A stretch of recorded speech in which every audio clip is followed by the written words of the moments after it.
You think I could ask you a couple questions? Sure.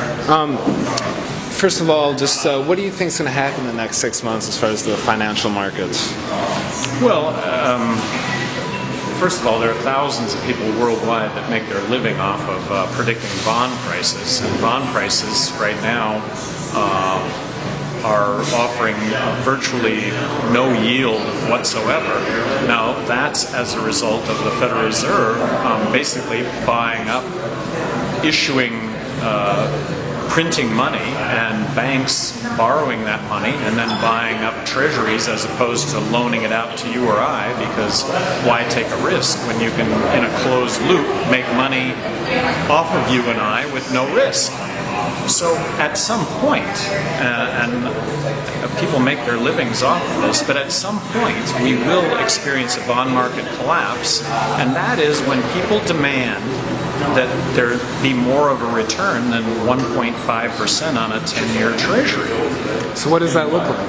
What does that crash look like to the average American?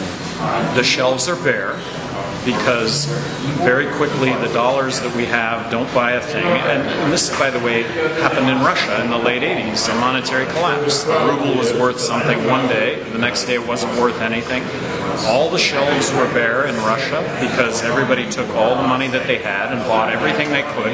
And by the way, this happens really quick because everybody realizes that dollars aren't going to be worth anything, so you rush to the store to buy everything that you possibly can, because tomorrow, everything that you have in your hand, dollars, don't buy anything. That's a monetary collapse, and we're not immune from that happening. So what has Gary Johnson done personally to prepare for this collapse? Well, personally, I don't have any debt. I have zero debt, and I am running for President of the United States. So, have you set aside some food? Do you have a shelter or a getaway place you could go to? My home, right. I have a home close to water, and I have water running through my... So if the shelves were empty, you would be fine? You're ready to go? No, nobody's going to be fine with the shelves empty. Nobody's going to be immune from a way of life that is just going to be catastrophic relative to what we have today. Okay. And another thing that's been a lot of chatter online is about your foreign policy and this idea of humanitarian warfare. Do you have any comment on that? Just that I don't think any of us want to stand by and watch a Holocaust go down.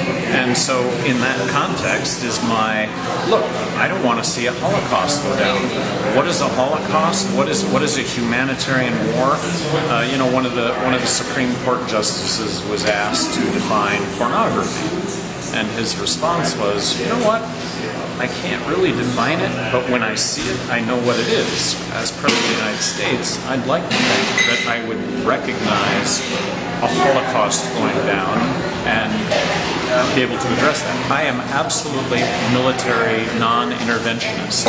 In my lifetime, I think there is nothing but unintended consequences that go along with our military intervention. So in Syria, for instance, is there a humanitarian crisis there? I don't believe so, no. I mean, that it is a civil war, and at the end of the day in Syria, if Assad is displaced, a new authoritarian dictatorship will take over from his authoritarian dictatorship, as will be the case in Libya.